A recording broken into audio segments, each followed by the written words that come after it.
नमस्कार बच्चों, कक्षा 10 के लिए 2025-26 अनिवार्य है। पहला लेसन आचार्य रामचंद्र शुक्ल का। सबसे पहले आप आचार्य रामचंद्र शुक्ल का जीवन परिचय देखिए। आचार्य रामचंद्र शुक्ल एक प्रतिभा संपन्न साहित्यकार हैं।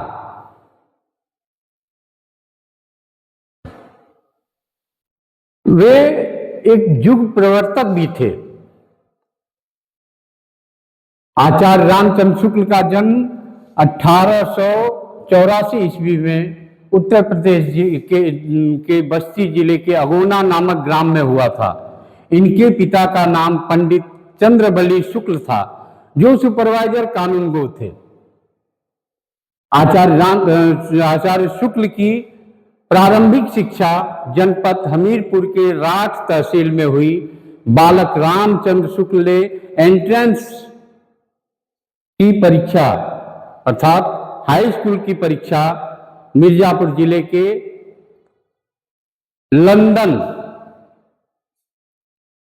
लंदन मिशन स्कूल से उत्तीर्ण की।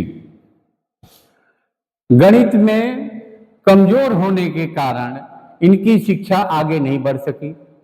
इंटर की परीक्षा के लिए कायस्थ पाठशाला इलाहाबाद प्रयागराज में प्रवेश लिया, किंतु अंतिम वर्ष की परीक्षा से पूर्व ही विद्यालय छूट गया।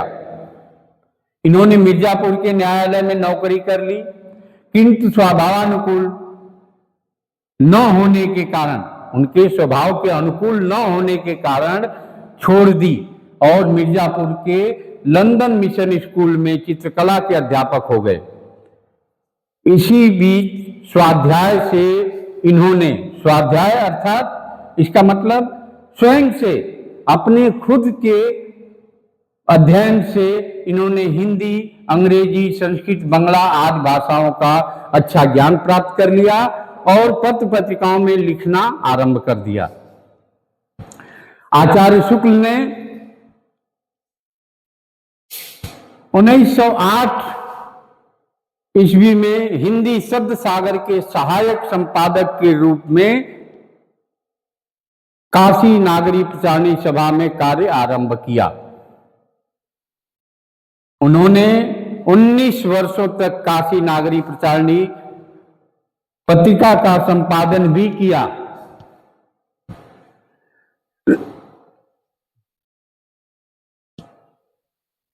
बाद में इनकी नियुक्ति काशी हिंदू विश्वविद्यालय में हिंदी के प्राध्यापक पद पर हो गई। काशी हिंदू विश्वविद्यालय कोई अनभिज्ञ नहीं है। इससे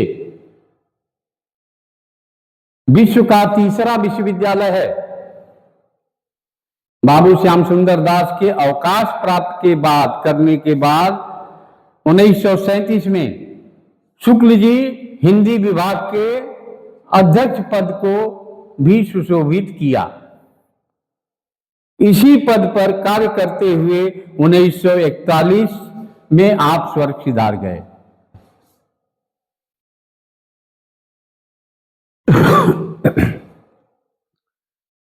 बच्चों,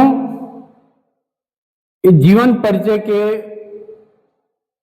आधार पर बहुत सारे ऐसे प्रश्न आते हैं। कभी कभी प्रश्न ऐसा आ जाता है कि आचार्य रामचंद्र शुक्ल का संक्षिप्त जीवन परिचय संक्षेप में दीजिए।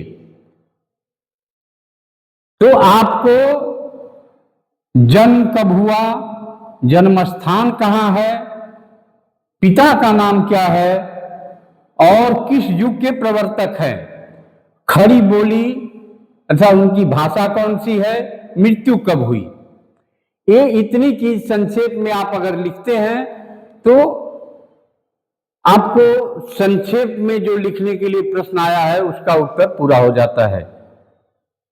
आगे देखिए, हिंदी निबंध को नया आयाम देकर उसे ठोस धरातल पर प्रतिष्ठित करने वाले शुक्ल जी हिंदी साहित्य के मूर्धन्य आलोचक, श्रेष्ठ निबंधकार, निष्पक्ष इतिहासकार, महान शैलीकार और युग प्रवर्तक आचार्य थे। मूर्धन्य का मतलब क्या होता है? मूर्धन्य का मतलब पारंगत, जो प्रवीण, जो कहा जाता है कि अच्छे जानकार। तो आलोचना करने में पारंगत थे, प्रवीणता उनको हासिल थी और उच्चतम निबंधकार भी थे। निष्पक्ष इतिहासकार, कि किसी पक्ष का पक्षधर होकर के इतिहास को नहीं लिखा, जिसका जो पक्ष है वो बराबर इतिहास में उन्होंने लिखा है। महान शैलीकार, और एक युग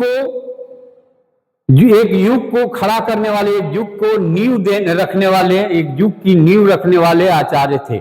इन्होंने सैद्धांतिक एवं व्यवहारिक दोनों प्रकार की आलोचनाएं लिखी। इन्होंने अंग्रेजी और बांग्ला में कुछ अनुवाद भी किए। आलोचना इनका मुख्य और प्रिय विषय था।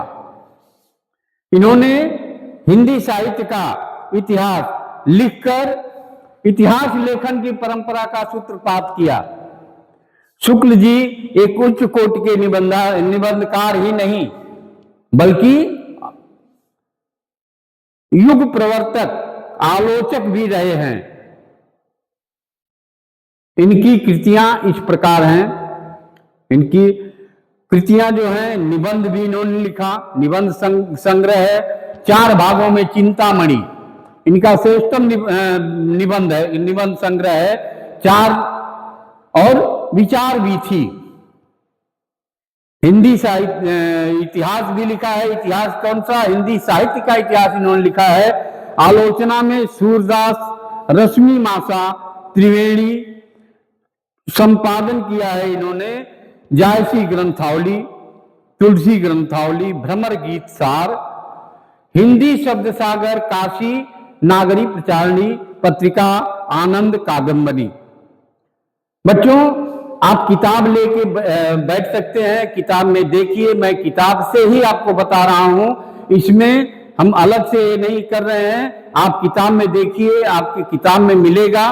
और इसमें कुछ भी है तो आप आकाश अकादमी में आप ये कर सकते हैं।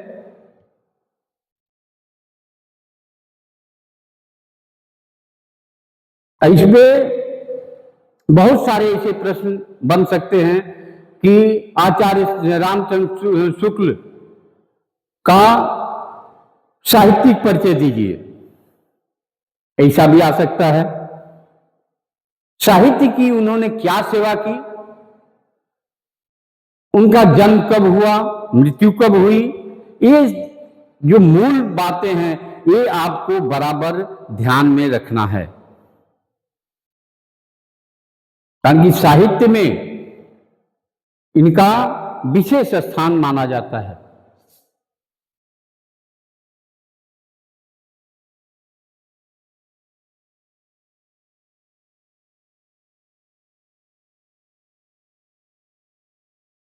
इनके अन्य और भी रचनाएं हैं। इन्होंने 11 वर्ष का समय लिया। इस काव्य कृति इनकी है अभिमन्यु वध की रचना, तथा अन्य भाषाओं के कई ग्रंथों का इतिहास में अनुवाद भी किया इन्होंने। इनमें मेगस्थनीज का भारतवर्षीय विवरण, आदर्श जीवन कल्पना का आनंद, विश्व प्रपंच, बुद्ध चरित्र, ये भी काव्य है। स्फुट अनुवाद, शशांक आदि प्रमुख हैं।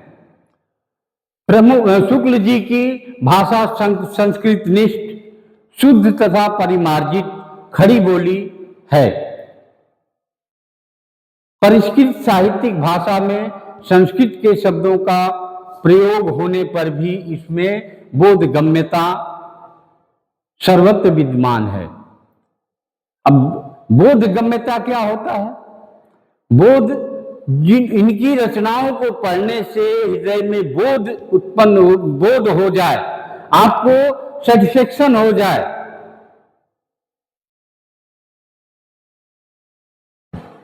कहीं कहीं आवश्यकता अनुसार उर्दू, फारसी, अंग्रेजी के शब्दों का प्रयोग भी देखने को मिलता है।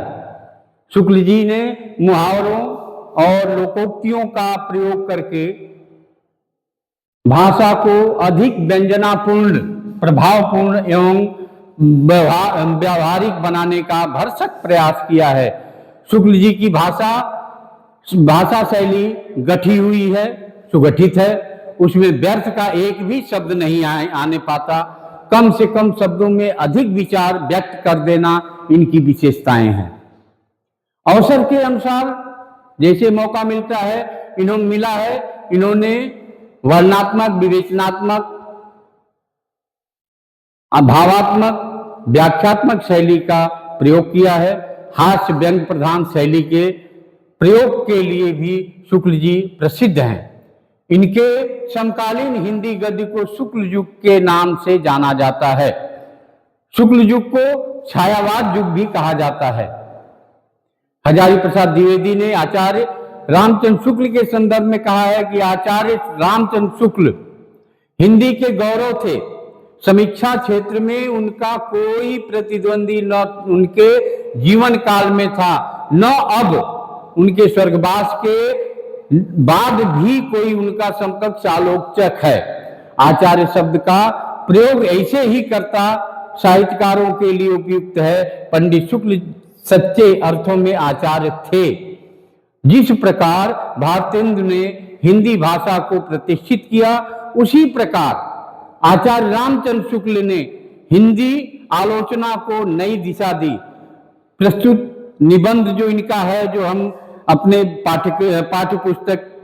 पाठ्यक्रम में पढ़ने वाले, पाठ्यपुस्तक में जो पढ़ने वाले हैं, मित्रता, शुक्ल जी का प्रसिद्ध निबंध है। इस निबंध में अच्छे मित्र के गुण की पहचान तथा मित्रता करने की इच्छा और आवश्यकता आदि का सुंदर विश्लेषणात्मक वर्णन किया गया है।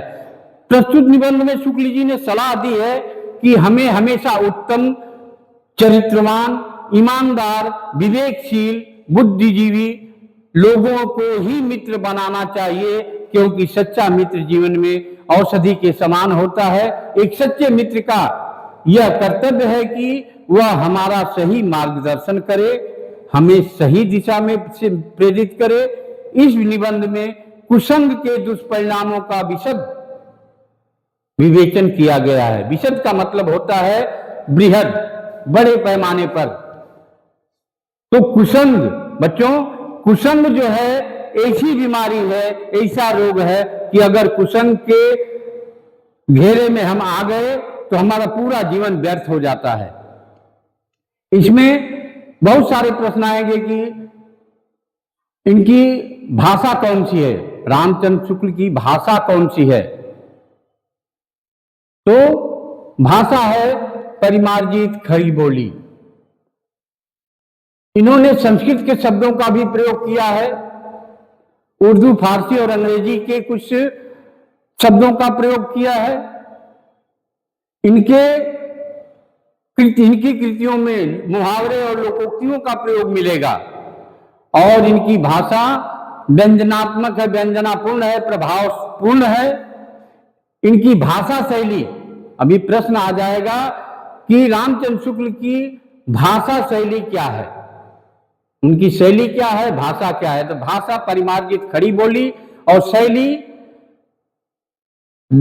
विचारात्मक, वर्णनात्मक, विवेचनात्मक, भावात्मक एवं व्याख्यात्मक शैली का प्रयोग इन्होंने किया है। उसके साथ साथ हास्य व्यंग प्रधान शैली का भी प्रयोग शुक्ल जी ने किया है। समकालीन हिंदी गद्य को शुक्ल युग के नाम से जाना जाता है। ऐसा प्रश्न आ जाता है कि शुक्ल युग को और किस नाम से जाना जाता है, तो दूसरा नाम छायावादी युग के नाम से शुक्ल युग को भी जाना जाता है। धन्यवाद बच्चों।